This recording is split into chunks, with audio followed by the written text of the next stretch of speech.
Hi everyone, welcome back to our channel.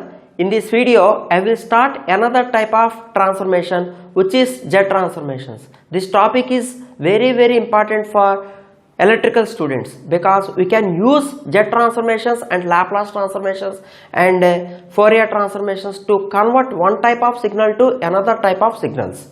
Okay, that's why this topic is very useful for electrical students. See the definition.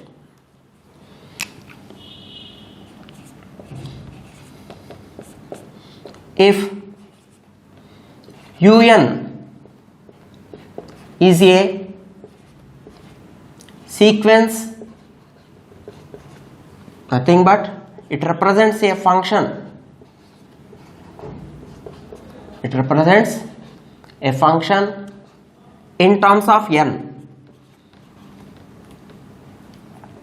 In terms of n, which is defined for n is equal to 0, 1, 2, 3 and so on. Here our function un is defined only for n is equal to 0, 1, 2, 3 and so on infinity, and un is equal to 0. Un is equal to 0 for n is less than 0. Okay. So here our function un is defined at n is equal to 0 and the remaining positive integers, and un becomes 0 for n is negative. Then the jet transform of un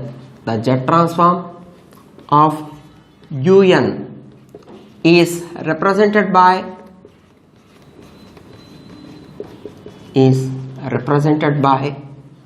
z of un, okay, and defined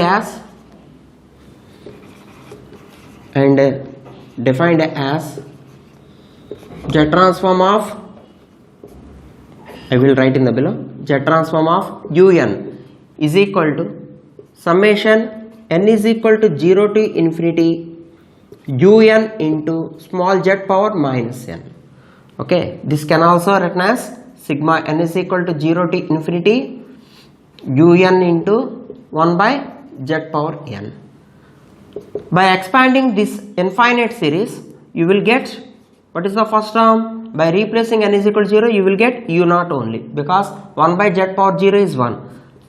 Replace n is equal to 1, you will get next term, which is u1 by z, plus by replacing n is equal to, you will get u2 by z square, plus so on. Clearly we are observing that this is an infinite series in terms of z. That's why we can also represent this z transform with u of z. U of z means it is a function in terms of z. Okay, this is the definition of z transform. Some of the members can represent the sequence un with f of n instead of un. So in that case you will get z transform of f of n is equal to sigma n is equal to 0 to infinity f of n into z power minus n. Since the result of this power series in the form of, in terms of z, that's why we can also represent it by f of z. Okay, this is the definition of z transformation. And in similar way of Laplace transformation, z transform is also satisfies linear property. I will say the linear property now. See, and one more important thing is, in these notations here capital Z is called Z transform operator. Don't forget it. Here capital Z is called Z transform operator. If we apply Z transform to a function in terms of n, the result should be in terms of small z. Here small z is a parameter and we can treat this parameter as a variable. Okay, z is a parameter or a variable. Okay, we should show the difference between the operator z and parameter small z. Use capital letter Z here and use small z for the parameter, it is better. Okay, now look at the linear property of Z transform.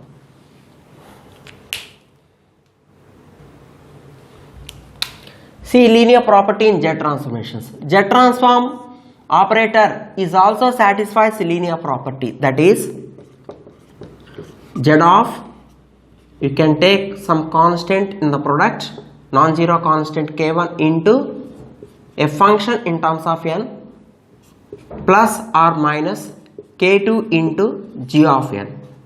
Okay, two functions in terms of n are in addition, otherwise in subtraction, then we can easily separate the terms. So write outside the term k1 in the operator z. So k1 of z transform of, directly you can apply z transform to the function of n.